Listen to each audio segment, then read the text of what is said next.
संतप्त मानस शांत हूँ, जिनके गुणों के गान में बेवर्धमान महान जिन विचरे हमारे ध्यान में। 12 भावना के संबंध में जो हमारी बहनों की गोष्ठी चल रही है वो बहुत अच्छी चल रही है, ऐसी रिपोर्ट मुझे मिलती रही है।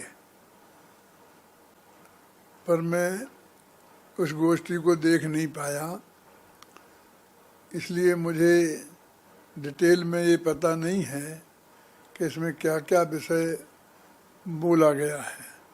लेकिन आजकल हमारी बहनें बहुत अच्छी विद्वान हो गई हैं और वो बहुत गहराई से अध्ययन करने लगी हैं। तो जितनी चीज़ें 12 भावनाओं के संबंध में सामने आ गई हैं, समाज के सामने आ गई हैं, मेरे द्वारा भी और विद्वानों के द्वारा भी, साहित्य के द्वारा भी, वे सब का अध्ययन उन लोगों ने बहुत गहराई से किया है। इसलिए बहुत सी बातें, सभी बातें लगभग उनने इसमें प्रस्तुत कर दी होंगी। चूँकि मुझे पता नहीं है, इसलिए मैं जो अभी बोलने जा रहा हूँ उसमें कौन बात रिपीट होगी कौन नहीं होगी इसका मुझे पता नहीं है। फिर भी मैं तो अपने विषय के हिसाब से जो अत्यंत आवश्यक चीज़ें हैं वो बताने की कोशिश करूँगा। 12 भावनाओं के संदर्भ में 12 भावना एक ऐसी चीज़ है कि जो साधुओं के लिए भी निरंतर चिंतन की चीज़ है, गृहस्थों के लिए भी चीज़ है, ज्ञानियों के लिए भी चीज़ है, अज्ञानियों के लिए भी है। और सभी लोग बड़े सम्मान के साथ, निरंतर बड़ी भक्ति के साथ 12 भावनाओं का पाठ करते हैं। युगल जी साहब ने तो अपनी पूजन में ही की जयमाला में ही 12 भावनाएं लिख दी। माने 12 भावना वाला मामला उनके दिमाग में इतना हावी था कि मेरे हिसाब से पूजन की जयमाला में तो देवसास गुरु के संदर्भ में ही हमें जो कुछ लिखना चाहिए। और देवसास गुरु के संदर्भ में भी बताने को बहुत है। उसके बाद में मैंने जो पूजन लिखी उसमें एक विकल्प ये भी था कि देवसास गुरु के सच्चे स्वरूप को हम जयमाला के माध्यम से प्रकट करें। जो 12 भावनाओं के वर्णन करने की वजह से युगल जी साहब की पूजन में नहीं आ पाया है, तो मैंने देवसास गुरु पूजन की पहले जयमाला लिखी और उस जयमाला में वो चीज़ें रखी। तो ये 12 भावना जो भी एक कवि हृदय है, वो यदि है तो जैन है तो वो 12 भावनाएं अवश्य लिखेगा। इसलिए पिछले 2000 वर्षों में जितनी 12 भावनाएं लिखी गई हैं, प्रथमान योग में तो हर जगह जहाँ भी कोई महाराज का प्रश्न आएगा, कोई मुनि दीक्षा लेगा, तीर्थंकर दीक्षा लेंगे तो ये 12 भावनाओं का चिंतन करते हैं। तो हर ग्रंथ में प्रथमान योग के में तो कई जगह आपको 12 भावनाएं मिलेंगी ही, लेकिन स्वतंत्र रूप से भी 12 भावनाओं पर ग्रंथ लिखे गए। और कुंद कुंद जैसे आचार्य को भी द्वादशानुप्रेक्षा नामक ग्रंथ लिखने की भावना हुई और उन्होंने स्वतंत्र ग्रंथ लिखा। कार्तिकेय स्वामी ने तो कार्तिकेयानुप्रेक्षा के नाम से पूरी बहुत लंबी चौड़ी किताब लिखी है कि उन पर इतना विस्तार से वर्णन है। 2000 वर्षों में साहित्य में जितना भी 12 भावना साहित्य है उसे इकट्ठा किया जाए तो एक बहुत बड़ा ग्रंथ बन सकता है। का दफा ऐसा प्रयास हुआ भी था। अजमेर से करीब 100-212 भावनाएं उन्होंने एक साथ प्रकाशित की थी, हिंदी की, संस्कृत की। मैंने 12 भावना अनुशीलन नामक किताब में एक कोशिश की है कि विगत 2000 वर्ष में जितनी भी 12 भावनाएं लिखी गई हैं उन सबको देखकर अध्ययन करके उनमें कितने एंगल स्पष्ट किए गए हैं उनको मैं प्रस्तुत करूं। एंगल माने क्या? देखिए, बोधि दुर्लभ भावना है, तो बोधि दुर्लभ है। बोधि माने होता है रत्नत्रय। बहुत से लोग तो बोध माने ज्ञान समझते हैं, अकेला ज्ञान नहीं है। और बोध शब्द नहीं है, बोधि ई की मात्रा है। तो बोधि माने रत्नत्रय, सम्यक दर्शन, सम्यक ज्ञान, सम्यक चारित्र, यानी धर्म।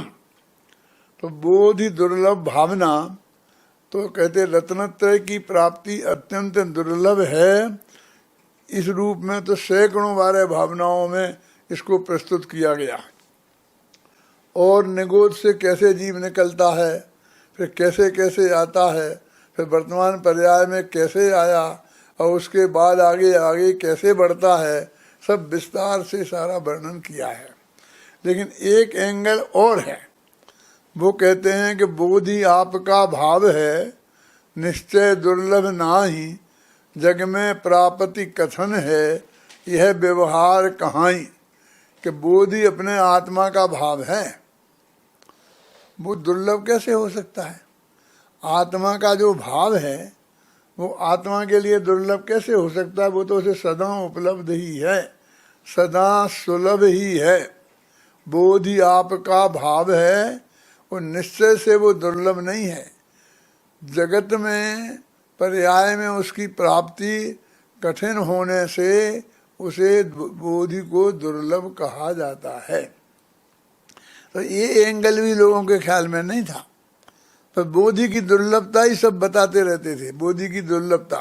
और उसमें ये एंगल भी है कि बोधि सुलभ है, दुर्लभ नहीं है।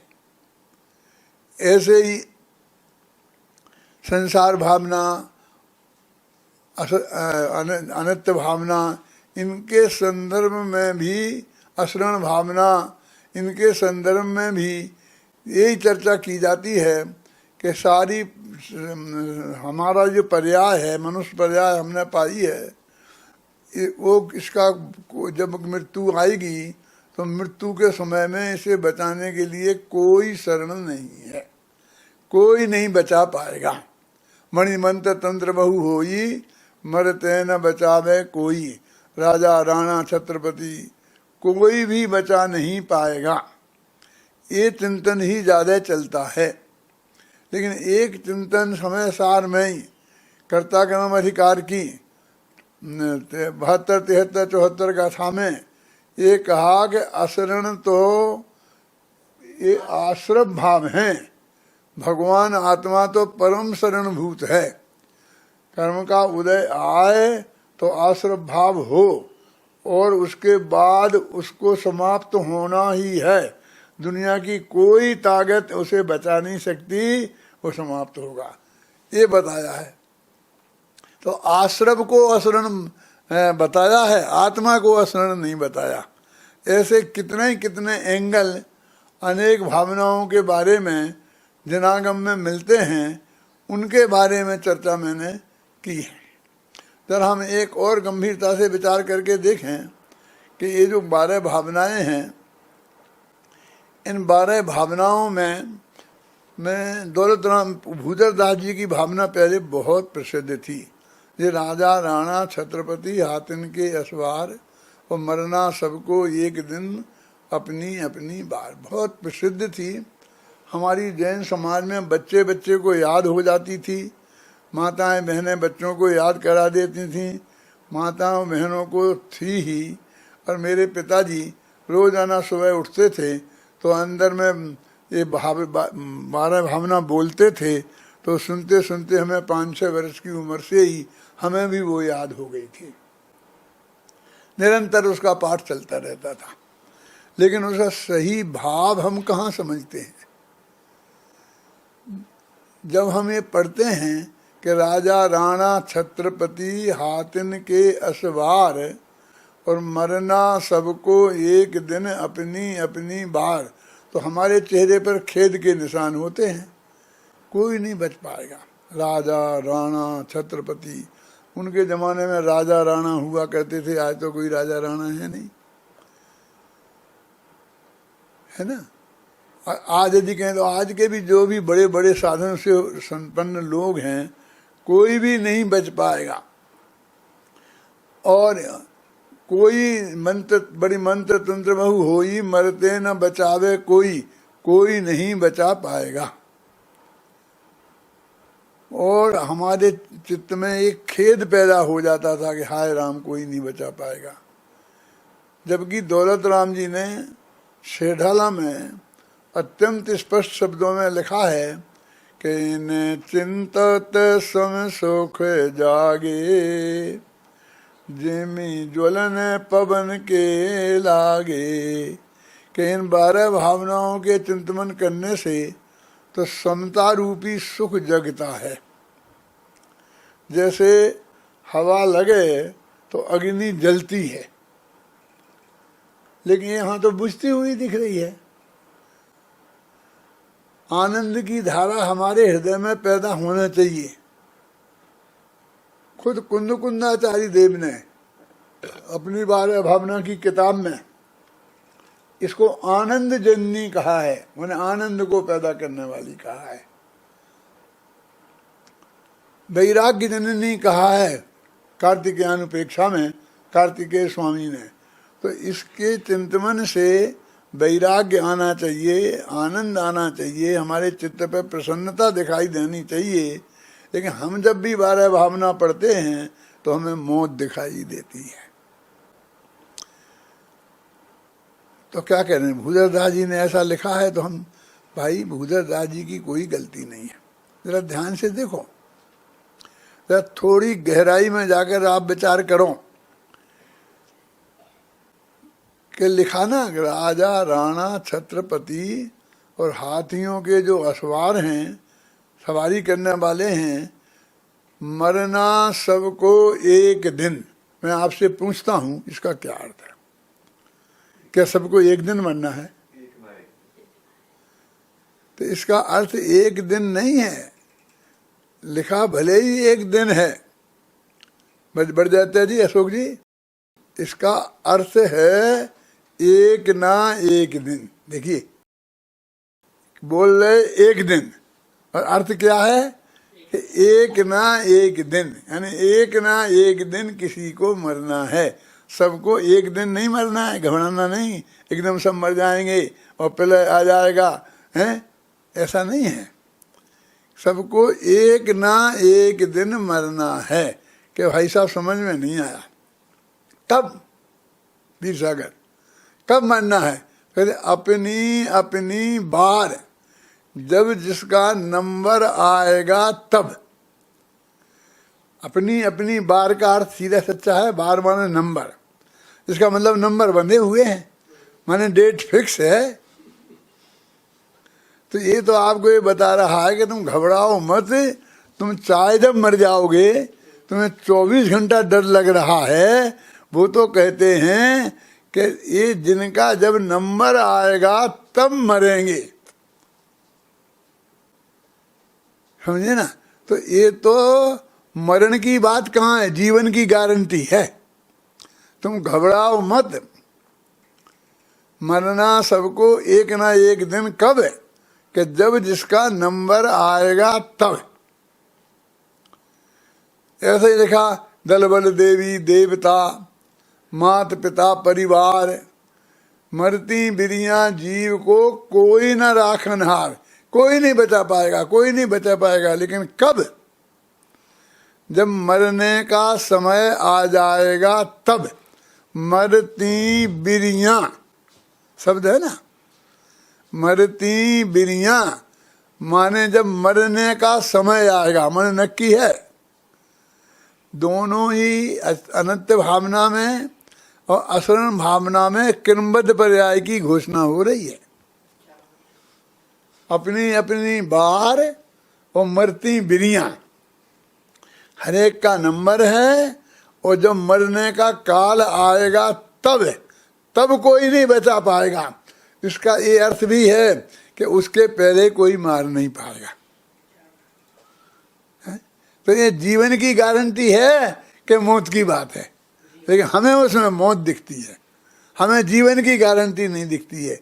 क्योंकि जब हम पढ़ते हैं तो मौत की बात सुनते ही हम इतने घबरा जाते हैं कि वो इसमें गहराई में जाकर देखें तो कि है क्या, उस पर हमारा दिमाग ही नहीं पहुंच पाता है। और अभी भी मैंने अपनी किताब में भी लिखा है, और जब पंच कल्याणकों में दीक्षा कल्याणक का प्रवचन होता था मेरा, तब मैंने सैकड़ों पंच कल्याणकों में इस विषय को उठा उठा कर लोगों को बहुत समझाया है। मैंने हजारों लाखों लोगों को समझाया भी है और लिखा भी है, और लोगों ने पढ़ा भी है, फिर न मालूम क्यों उनका ध्यान नहीं जाता इस तरफ। वही 12 भावना की जब बात आती है तो बस रोना धोना शुरू हो जाता है। ऐसा लगता है कि जैसे कोई रोने धोने की, समाधि मरण के मामले में भी लोगों ने यही समझ लिया है। वो ये एक समाधि मरण की वो एक भाषा है ना, तो तेरे को कौन दुख है मृत्यु महोत्सव भारी। तो लोगों के दिमाग में घुस गया है कि मरना समय में बहुत तकलीफ होती है ना। और क्योंकि वो बता रहे कि देखो उन सुकुमार को ऐसा हुआ था, फलाने को ऐसा हुआ था, पांडवों को जला दिया था, फलाने को ये हुआ, तो तेरे को कौन दुख है मृत्यु महोत्सव भारी। वो दुखी दुखी का वर्णन है। मैं आपसे गारंटी से कहना चाहता हूँ, देखो ये कह रहा हूँ आप इतनी बड़ी सभा में भी, और ये टीवी पे भी जाएगा मैं जानता हूँ, फिर भी मैं कह रहा हूँ कि समाधि मरण अनंत आनंद दशा का नाम है। और मुनिराजों को, जितने भी मुनिराजों ने अंतिम समय में समाधि हुई है, तो लाख में एक आदमी को भी ऐसी तकलीफ नहीं हुई, लाख को अनंत आनंद में थे। शास्त्र में तो क्लियर लिखा हुआ है, असंख्य गुण निर्जरा होती है ना, सम्यक दृष्टि से श्रावक की, श्रावक से अनंतान मुनिराजों की, उनको असंख्य गुणी निर्जरा का मतलब समझते हैं? असंख्य गुणी शुद्धि की वृद्धि, असंख्य गुणी शुद्धि की वृद्धि माने आनंद की वृद्धि, तो उन्हें अनंत आनंद की वृद्धि होती है। और जहां तक शरीर की बीमारी का सवाल है, तो समाज शरीर की बीमारी की तकलीफ भी उन्हें नहीं होती है। हम समझते हैं हरेक को मरते समय तकलीफ ही होती है, कोई जरूरी नहीं है। ऐसा भी हो सकता है हमें जवाई आए और हमारे प्राण निकल जाए, हमें एक छींक आए और उसके साथ ही हमारे प्राण निकल जाए। सारे मुनिराज महापुण्य के धनी होते हैं, उनको कोई तकलीफ नहीं होती है। तो हमने वो तकलीफ वालों को सुनकर हमारे दिमाग में घुस गया है कि कहीं समाधि मरण का पाठ पढ़ा जा रहा हो तो कोई मरने वाला है, घबराहट होने लग गई है। एक कवि ने लिख दिया, बहुत बढ़िया लिखा, मैं उनका धन्यवाद देता हूँ। फिर लोगों ने उसे पाठ करना शुरू कर दिया, फिर संगीतकारों ने संगीत में गा गा करके बढ़िया कैसेट बना दिए, गांव-गांव में चला दिए। सेठियों ने मंदिरों में संगमरमर खुदवा का चित्र बनवा दिए, चित्रों में लगवा दिए। सब मंदिरों में चारों तरफ बोई लग गए, और चारों तरफ बोई कैसेट चलने लग गए कि तो तेरे को कौन दुख है, तो दुख दुख दुख जैसा हो गया। समाधि मरण दुख का प्रतीक हो गया, जबकि वो आनंद का प्रतीक है, अनंत आनंद का प्रतीक है। मेरी किताब है, गद्य में भी है और पद्य में भी मैंने लिखी है समाधि मरण की, है बहुत अच्छी है। पद्य की तो मैं रोज ही ना सुनता हूँ, मैं स्वयं सुनता हूँ, स्वयं कैसेट लगा देता हूँ और कई दफे सुनता हूँ। उसमें ये सारे तत्वों को सामने मैंने रखा है। 12 भावना भी इन चिंतत समसुख जागे, इनके चिंतन करने से समता रूपी सुख जगता है। अब अनित्यता की बात है, पहली भावना अनित्य भावना है ना, तो सब मर जाएंगे, अकेले मरने का नाम अनित्यता है। और सारे जगत में जितने भी संयोग हैं, उन संयोगों में जो निरंतर परिवर्तन होता है उसका नाम अनित्यता नहीं है। और ये अनित्यता हमारे पक्ष में है, क्योंकि ये वस्तु का स्वभाव है। जैसे नित्यता वस्तु का स्वभाव है, ऐसे अनित्यता भी वस्तु का नित्य स्वभाव है। नित्य स्वभाव माने 24 घंटा रहता है अशोक जी, भोपाल वाले अशोक जी, 24 घंटा रहता है वो अंदर में। नित्य स्वभाव है आत्मा का। अनित्यता नहीं होती तो हम निगोद में ही पड़े रहते हैं, वहां से निकल नहीं पाते। बदलती है ना, इसलिए तो निकल के हम यहाँ आए। और जो दुख की अवस्था है जिसे आप कहते हो, यदि अनित्यता नहीं हो और पर्याय का बदलने का स्वभाव नहीं हो तो अनंत काल तक हम दुखी ही बने रहेंगे, हमें मोक्ष की प्राप्ति नहीं होगी। अनित्यता के विरुद्ध चिंतन मोक्ष के विरुद्ध चिंतन है। हमने अनित्यता की जब भी बात सोची, घबराहट के अर्थ में ही सोची कि हाय राम सब चला जाएगा, रुपया पैसे चले जाएगा, संपत्ति चली जाएगी, ये चली जाएगी, ये चली जाएगी, हमारी जवानी चली जाएगी, ये चला जाएगा, ये सब चला जाएगा। लेकिन ये पुरानी सड़ी गली देह छूटकर बिल्कुल नई ताजी बढ़िया देह मिलेगी ना। है? जो शुद्ध भाव वाले जीव हैं, शुभ भाव वाले जीव हैं, उन्हें तो स्वर्ग में जाना है। तो स्वर्ग में तो कैसी देह मिलने वाली है, कितनी सुंदर निरोग देह मिलने वाली है, और ये सड़ी गली देह चली जाएगी। तो अनित्यता तेरे पक्ष में है, ये बदलना तेरे विपक्ष में नहीं है। मैंने तो बहुत पहले एक बार भावना लिखी थी, ये भावना जो आप पढ़ते हैं ना, ये नहीं, वो तो खो गई। भोपाल में मेरा ऑपरेशन हुआ था अपेंडिक्स का, अशोक जी, हमारे हमीदिया हॉस्पिटल में। एक डॉक्टर सुंदरलाल सिंघई थे, उनने मेरा किया था। तो वो सुबह मेरा ऑपरेशन होना था, तो झरने का मंदिर पास में है हमीदिया हॉस्पिटल के, तो मैं सुबह दर्शन करने वहाँ चला गया और मंदिर में बैठकर मैंने वहाँ पर 150 दोहे लिखे, और वो सब 12 भावनाओं के थे, इस पे थे, इस पे थे, इस पे थे।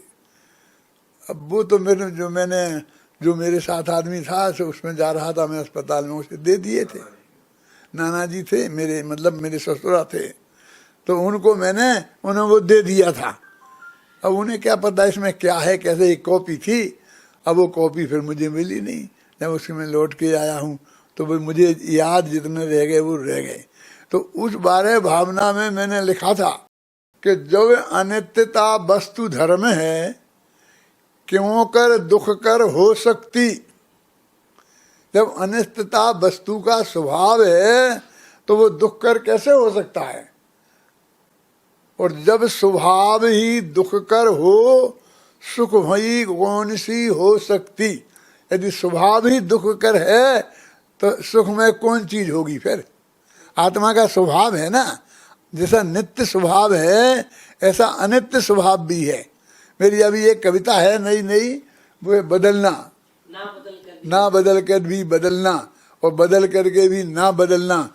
अभी तुमने शायद रिलीज की है ना, संगीत में सबको भेजी है, सब आप लोगों के पास पहुंच गई है, YouTube पे पड़ी है, आप देखना, बहुत अच्छी है। नहीं, बदलना नहीं, ये अलग है कि बदलना भी तेरे हित में है, क्योंकि वो तेरा स्वभाव है। और जैसा नहीं बदलना स्वभाव है, वैसा ही तेरा बदलना भी स्वभाव है। ये बदलने की कृपा से तुमने गोद से निकले हो बेटा। यदि नहीं बदलने का स्वभाव होता तो जो जहां पड़ा था वो वहीं पड़ा रहता। और बदलने के स्वभाव के वजह से ही तुम यहां से मोक्ष में जाओगे। मुक्ति का रास्ता बदलने के स्वभाव में ही है। तो ये अनित्यता के संदर्भ में हम ये क्यों नहीं सोचते हैं। जयचंद जी छाबड़ा ने लिखा है, क्या लिखा है भाई, पर्याय थिर है कौन, क्या, द्रव्य रूप कर सर्व थिर, पर्याय थिर है कौन, द्रव्य दृष्टि आपा लखो, पर्याय नय कर गौन। जब मैंने अपनी बालवोत पाठमालाओं में जयचंद जी छाबड़ा की ये 12 भावना रखी और राजा राणा वाली नहीं रखी। तो पंडित फूलचंद जी सिद्धांत शास्त्री ने मुझे टोका कि आपने वो क्यों हटा दी, वो बहुत लोकप्रिय थी, सारी दुनिया को बच्चे को याद थी, और आप ये क्यों रख रहे हैं। मैंने कहा इसमें नया एंगल है। कि नया एंगल है लेकिन वो एंगल बहुत अच्छा है। मैंने कहा देखो सबको याद तो ये भी हो जाएगी, वो बालबोध पाठमालाओं में थी इसलिए सबको याद हो गई थी, इसे रखेंगे तो ये भी हो जाएगी, लेकिन ये दूसरा एंगल किसी के ख्याल में ही नहीं है, ये भी ख्याल में आना चाहिए क्या। और जो अनित्यता वस्तु का स्वभाव है तो वो कभी दुख कर नहीं हो सकता है। जब मैं पारोली में रहता था, हेडमास्टर था एक स्कूल में, 16-17 वर्ष की उम्र में, सब अच्छा क्या नाम बढ़ जाता है जी, तो मैंने वहाँ एक कविता लिखी थी, वो भी कहीं पढ़ी होगी शायद, अभी छपी नहीं है कि छप गई मुझे पता नहीं। उसमें लिखा था, हम निस्दिन मरते रहते हैं, पल पल करके छिन छिन करके दिन रात गुजरते रहते हैं, हम निस्दिन मरते रहते हैं। कविता क्या थी, पल पल करके छिन छिन करके दिन रात गुजरते रहते हैं, हम निस्दिन मरते रहते हैं। अब देखो अगली पंक्ति, उत्पाद नाश जब वस्तु धर्म है, जब उत्पाद भी वस्तु धर्म है और नाश भी वस्तु धर्म है, उत्पाद भी वस्तु धर्म है और व्यय भी वस्तु धर्म है। तो उत्पाद, किसी का जन्म होता है तो हम खुशी, उत्पाद देखकर खुशी और व्यय देखकर रो पड़ते हैं, जन्म देखकर खुशी और मृत्यु देखकर रो पड़ते। जब दोनों ही वस्तु का धर्म है? उत्पाद नाश जब एक वस्तु, तब एक सुखकर और एक दुखकर कैसे हो सकती है ना। इसलिए ये बात नहीं, वस्तु की स्वरूप पर हम विचार करें, अनित्यता वस्तु का स्वरूप है, इस पर हम विचार करें। अशरणता एक द्रव्य दूसरे द्रव्य का शरण नहीं है, स्वयं की शरण तो है। जयचंद छाबड़ा ने लिखी, निश्चय नय से अपना आत्मा अपनी शरण है, शुद्धात्म अरु पंच गुरु जग में शरणा दे। अपना शुद्धात्मा निश्चय से और पंच परमेष्टि व्यवहार से शरण है ना। हम बोलते हैं अरहंते शरणम पव्वज्जामि, सिद्धे शरणम पव्वज्जामि, साहू शरणम पव्वज्जामि। कुंदकुंदाचारी देव अष्टपहड़ में लिखते हैं कि मैं क्यों किसी की शरण में जाऊं। अरिहंत सिद्धाचार्य पाठक साधु हैं परमेष्टिपण, सब आत्मा की अवस्थाएं आत्मा ही है शरण। आत्मा, जब भी आत्मा की ही अवस्थाएं हैं तो मैं उस आत्मा की शरण में क्यों नहीं जाऊं। मैं एक दुकान पर गया धोती जोड़ा खरीदने के लिए, और मैंने कहा भैया एक परम सुख का धोती जोड़ा होगा। बोले पंडित जी तुम्हें धोती जोड़ा भी परम सुख का चाहिए। मैं कहा हम परम शुद्ध निश्चय नए वाले हैं हमें सब चीज वो बिल्कुल परम सुख की वाली चाहिए। उन्होंने कहा बैठो बैठो बैठो, पंडित जी को चाय बुलाओ। मैं कहा चाय पीने नहीं आए हैं, हमको परम सुख का धोती जोड़ा चाहिए कि बिराजो। तो और उसने अपने बच्चे को इशारा किया कि सामने की दुकान से जाके 4-5 परम सुख के धोती जोड़ा उठा के ला।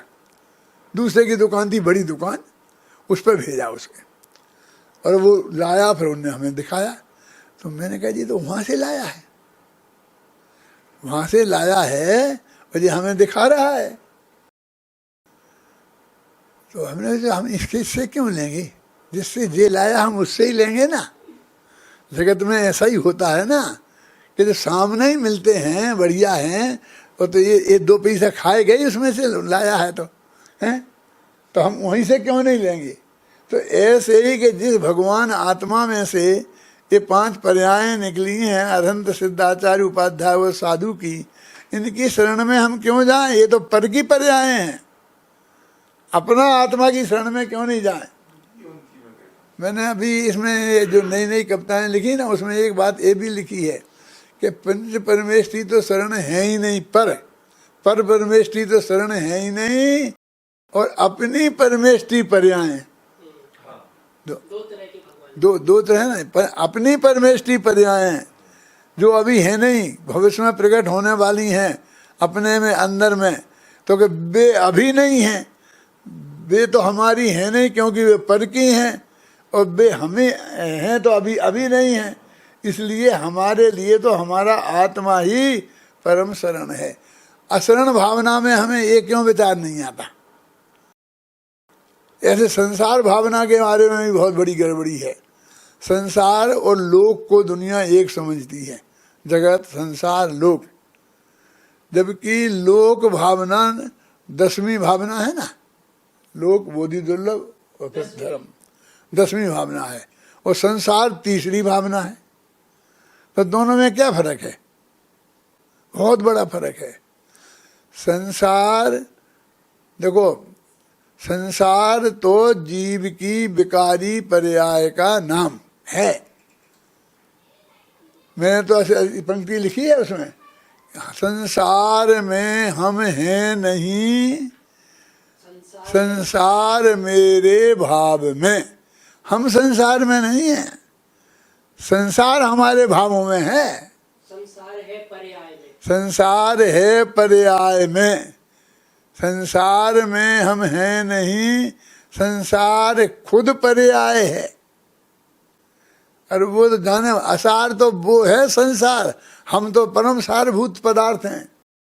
सार पदार्थ आत्मा आया था ना, अपना भगवान आत्मा तो परम सारभूत है। ये चिंतन हमारी समझ में क्यों नहीं आता?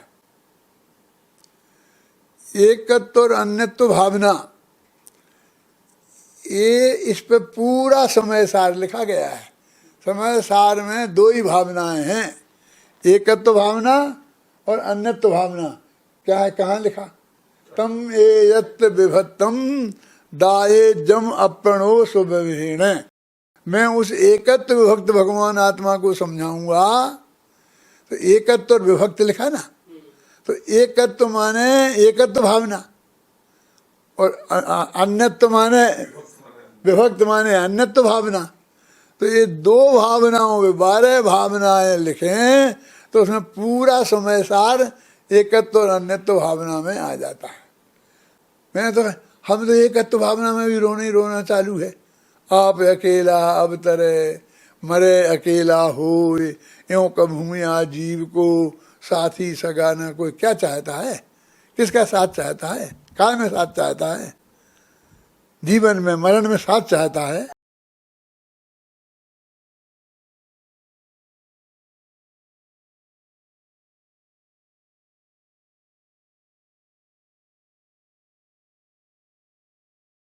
देखो मैं क्या समझा रहा था, एकत्व, काय में साथ चाहिए, मरने में काय में साथ चाहिए तेरे को, जीवन, जन्म में और मरण में है।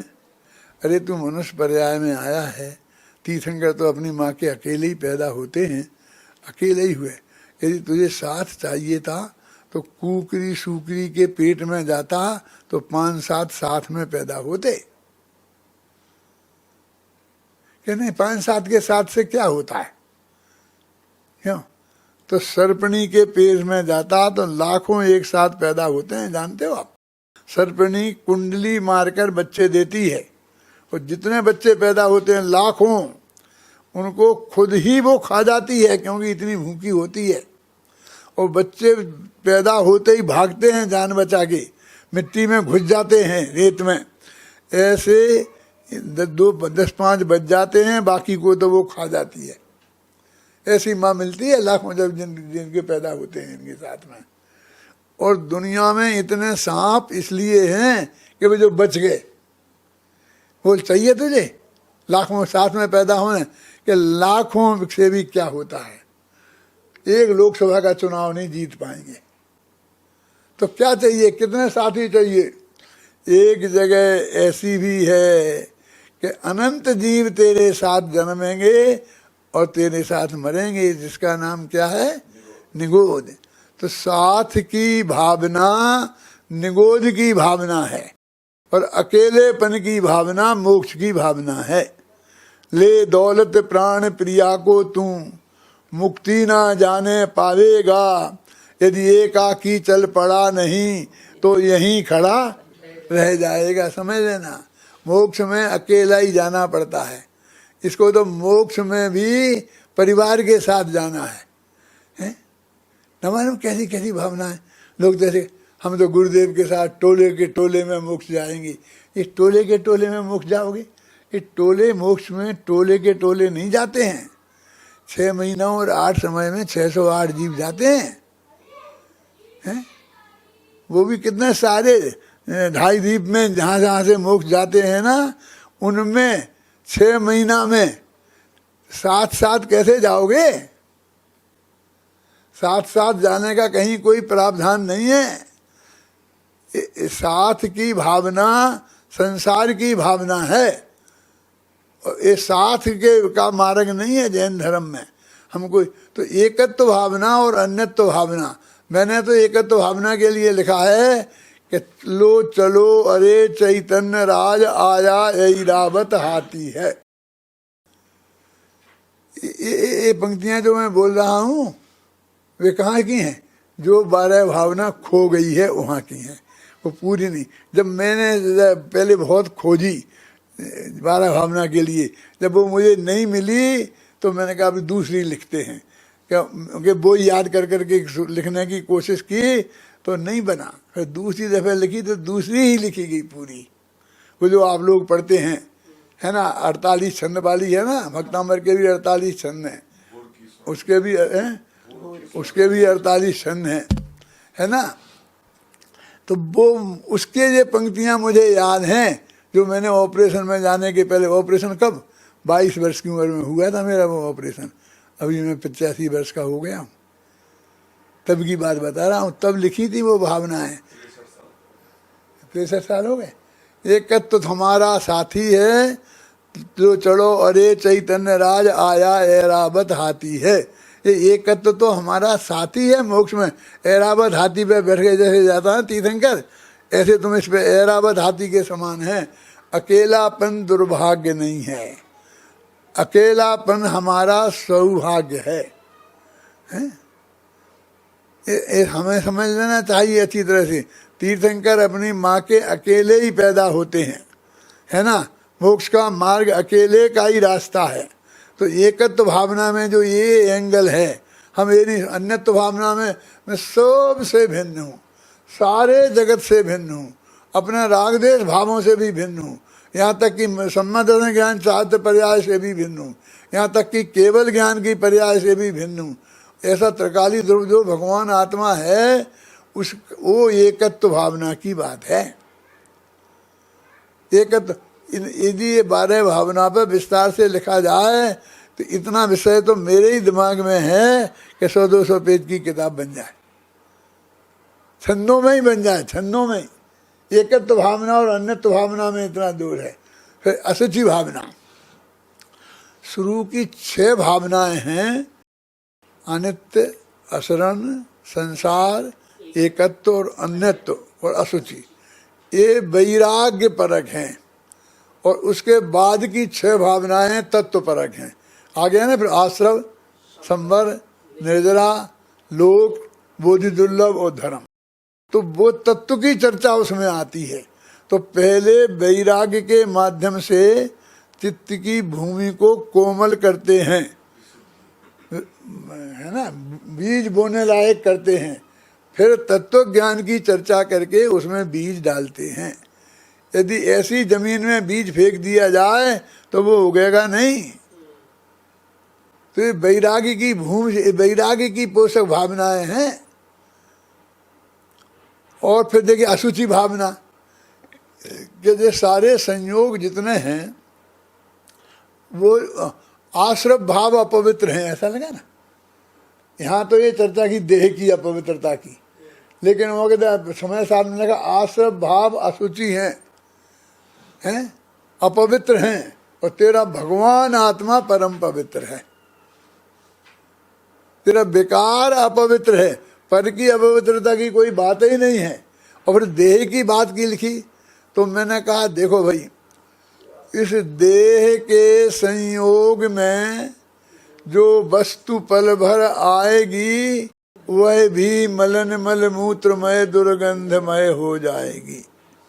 ये हमारा शरीर बहुत अच्छा है ना, हमारे मुंह को हम बहुत शुद्ध मानते हैं ना, क्यों?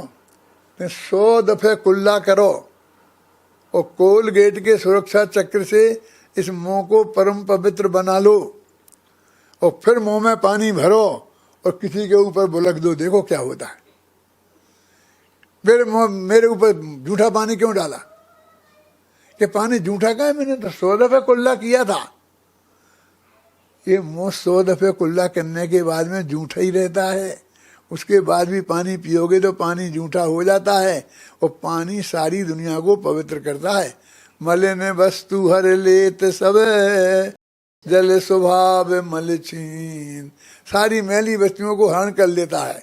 जल का स्वभाव तो मल को छीन करने वाला है। कपड़ा को धो लो, जो भी चीज करो, तो नहा लो तो साफ हो जाता है ना। लेकिन ये मुंह ऐसा है कि इसमें डालो तो पानी जूठा हो जाता। सारी दुनिया के जूठन को पानी ठीक करता है, और इस मुंह के संयोग में आने से वो पानी भी जूठा हो जाता है। इतना अपवित्र है हमारा ये मुंह, जिसकी पवित्रता की तुम इतनी बातें करते हो। कोई भी चीज बढ़िया से बढ़िया, शुद्ध अठपहरा घी, हाथ चक्की का आटा, कुएं का पानी, उससे बढ़िया हलवा बनाओ, परम पवित्र हो गया ना। मुनिराज भी खा सकते हैं, ये शोध वाली माताएं बहनें भी खा सकती हैं। वो हलवा 1 सेकंड को मुंह में रखो और फिर वोमिटिंग हो जाए और बाहर निकल आए तो कोई उसे खाएगा? ये इतने से संयोग आया इस मौके में, वो अपवित्र हो गया। वो अंदर चला जाए और वोमिटिंग हो जाए, उसे कोई देखने को तैयार नहीं है। और 4-6 घंटे 8 घंटे रह जाए और किसी रास्ते से बाहर निकले तो लोग उसकी तरफ देखना पसंद नहीं करते हैं। यानी ये शरीर की संगति का क्या परिणाम है, ये समझ लो। ऐसे ऐसे शुद्ध पदार्थों की ऐसी दुर्दशा हो जाती है।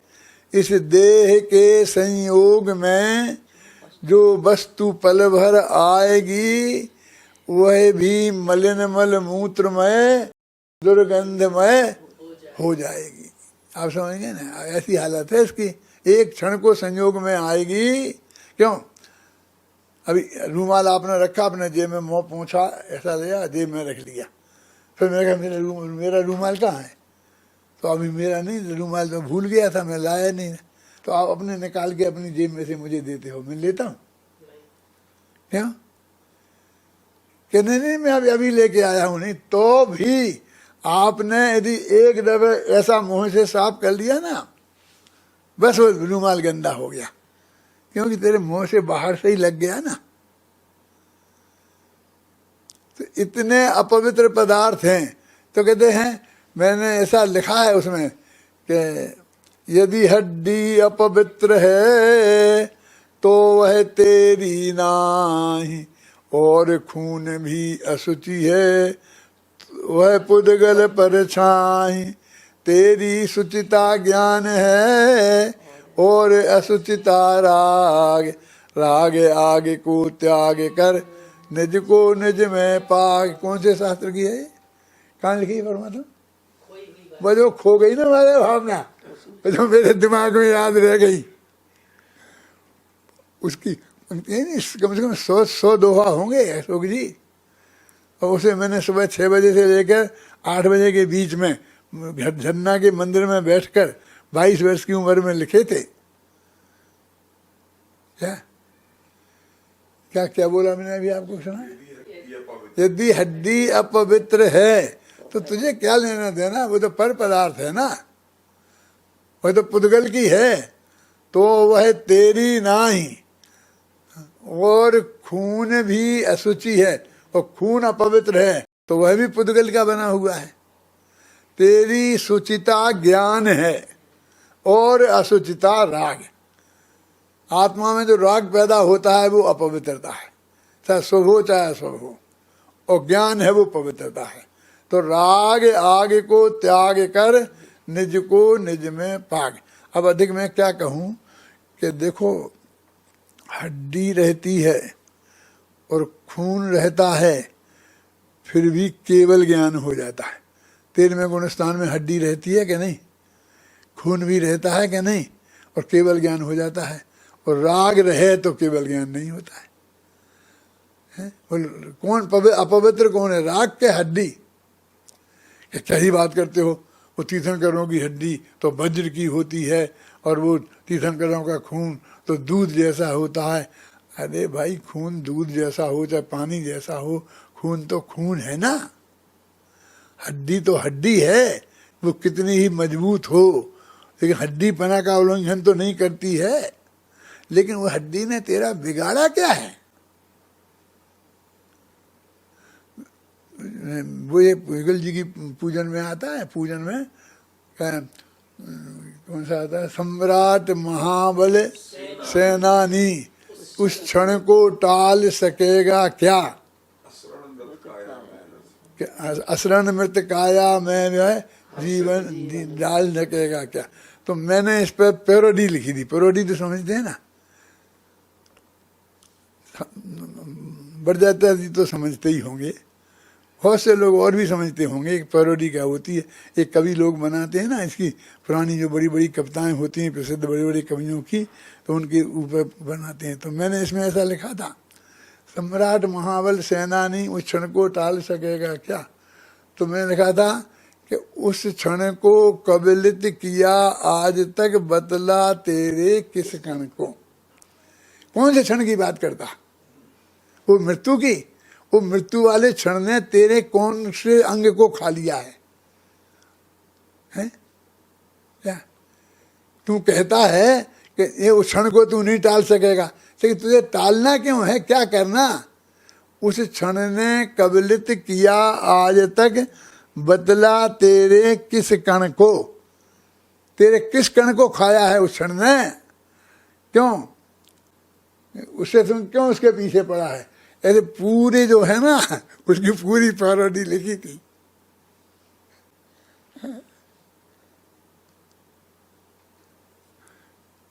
उस वक्त दिमाग ज्यादा चलता था, है अब उतना नहीं चलता है, ख्याल में है ना। उस वक्त जाते देखो वस्तु का स्वरूप क्या है। आज अब देखिए, मैं थोड़ी संवर निर्जरा की बात करते हैं। मैंने एक पंक्ति में दोनों भावनाओं का लिखा, क्या शुद्धि की उत्पत्ति उसका नाम संवर, और शुद्धि की वृद्धि उसका नाम निर्जरा। देखो इसमें से निकालना परमात्मा, निकाल के संवर निर्जरा भावना, उसमें लिखा एक पंक्ति में, है ना।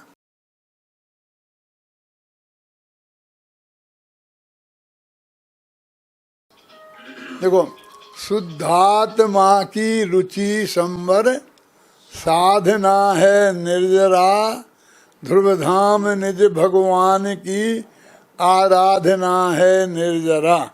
निर्मल दशा है निर्जरा, निर्मल दशा है निर्जरा, निज आत्मा की ओर बढ़ती भावना है निर्जरा। शुद्धात्मा की रुचि संवर है और शुद्धात्मा की साधना निर्जरा है।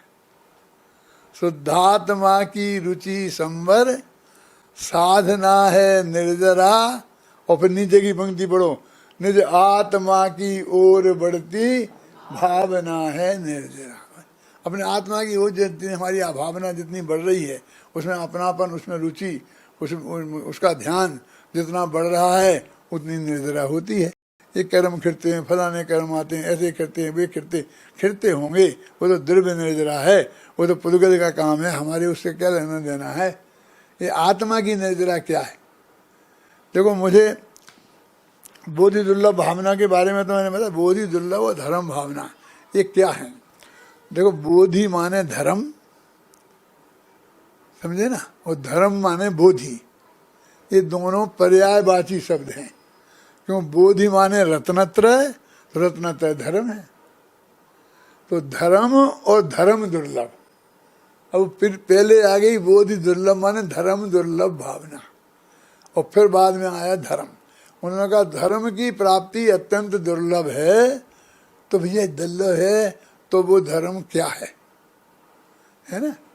धर्म की प्राप्ति यदि अत्यंत दुर्लभ है तो वो धर्म है क्या है? तो वो धर्म के उसमें बताया है। देखो आपने जितनी भावनाएं पढ़ी होंगी तो कि निगोद से निकला, फिर त्रिस पर्याय में आया, फिर इस पर्याय में आया, इस पर्याय में आया, वो सारा रोना वहां से रोया मनुष्य पर्याय तक आने का। मैंने कहा वो हम तो मनुष्य तो हो ही गए ना, मनुष्य पर्याय में तो आ ही गए ना, वो पुराना रोना काहे को रोते हो?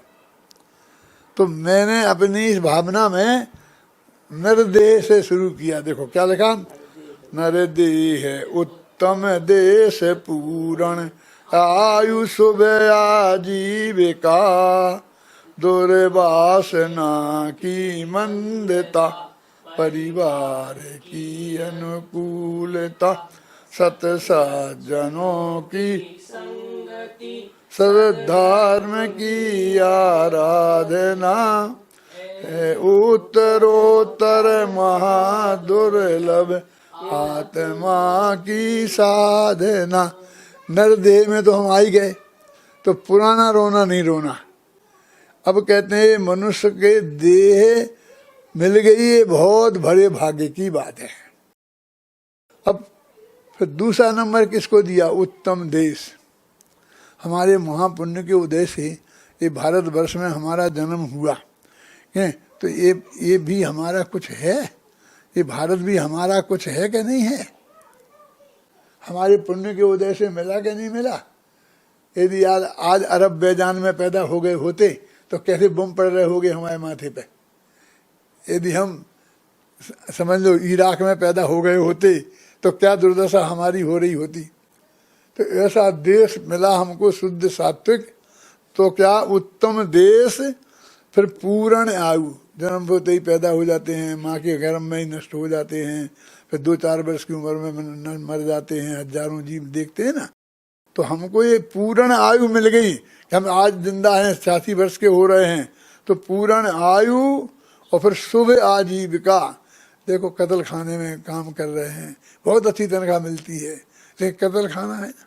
लेकिन हमारी आजीविका बिल्कुल शुभ है, शुद्ध है, सात्विक है, उसमें एक जीव की भी हिंसा नहीं है। तो ये शुभ आजीविका भी हमारे पुण्य के उदय से हमें मिली है। और फिर दुर्वासना की मंदता नहीं होती तो ये तत्व की बात सुनने हम नहीं आते। फिर परिवार की अनुकूलता, ये भी बहुत बड़ी बात है। पंडित गोपाल दास जी बरैया को प्राप्त नहीं हुई थी तो नहीं हुई थी। कितनी तकलीफ का काम है। पति कहे कि सम्मेद शिखर चलो, पत्नी कहे कि नहीं कश्मीर जाना है।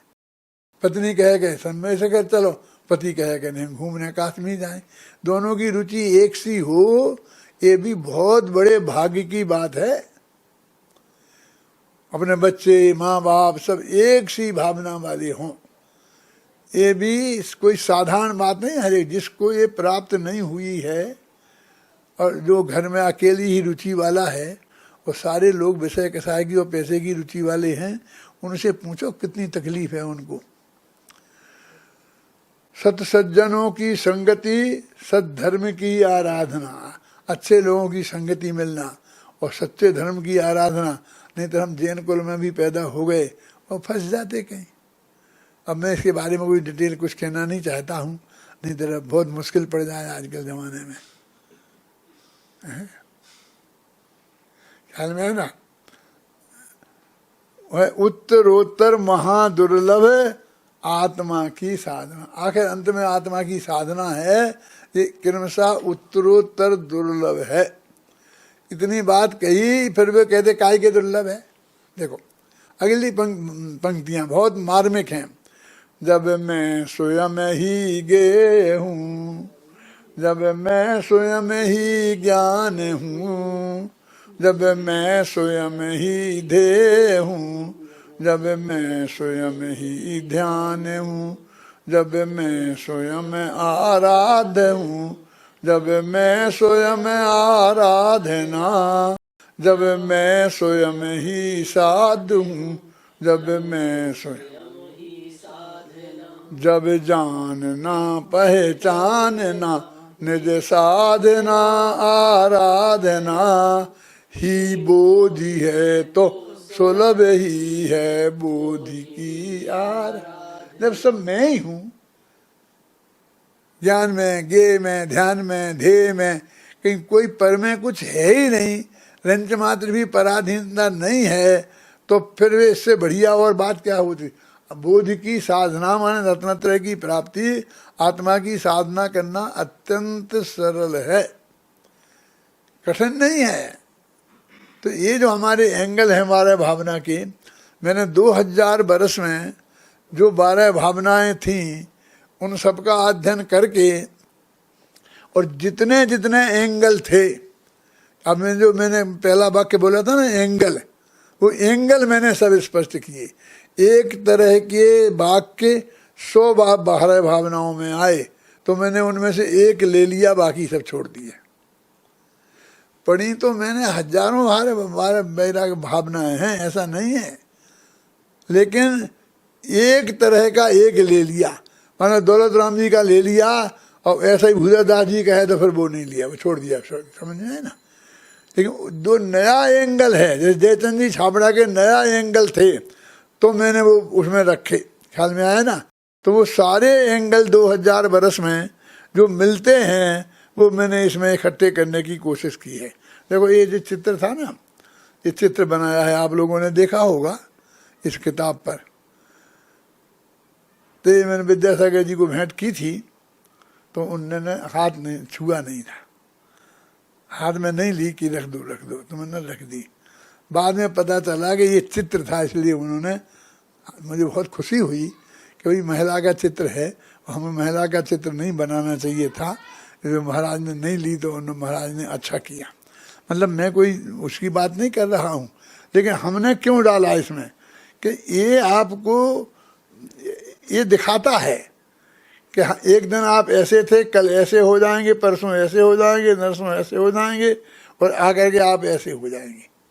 ये कई अवस्थाओं में आप बदलते बदलते आपके ये स्वरूप हो जाएगा, ये बताना। फिर हमने बाद में ये कोशिश की पुरुष पे, इधर से देखो ऊपर से है ना, ये बच्चा है, फिर बाद में बड़ी के। ये मैंने साप्ताहिक हिंदुस्तान में देखा था ऐसा चित्र, धर्मयुग साप्ताहिक हिंदुस्तान में, और फिर मैंने उसे लेकर के अपने घर में लगा दिया था। तो मेरे घर में वो 20 वर्ष तक लगा रहा, और उसी के आधार पर समझ लो मैंने ये नकल मारी थी, ये बनाया था, ये आइडिया इसमें लिया था। तो ये 12 भावनाओं के संदर्भ में हमको बहुत गहराई से चिंतन करने की आवश्यकता है। ये बहनों ने इस पर एक सेमिनार रखा, और मैंने सुना है कि बहुत अच्छा, सब बहनें बहुत अध्ययन करके बढ़िया बढ़िया बोला। अब तो विद्वानों में ये कहते परसेंटेज 30%, 25, काय के परसेंट ने। अब तो तुम सोचो तुम्हें परसेंट में रहना है, 2-5% तुम्हें मिल जाए तो मिल जाए, नहीं तेरी बहनों की हाथ में सारी पढ़ाई जाने वाली है, ये सोच लो अच्छी तरीके से। बहुत अच्छा उनने बोला है, मैंने सुनने की बहुत इच्छा थी, लेकिन कुछ संयोग परिस्थितियाँ ऐसी बन गई कि मैं उस पूरे सेमिनार को सुन नहीं पाया। इसलिए मैंने जो आपको बातें बताई हैं उनमें बहुत सी बातें आपकी कई बहनों ने इस बीच में स्पष्ट कर दी होंगी, मैं जानता हूँ।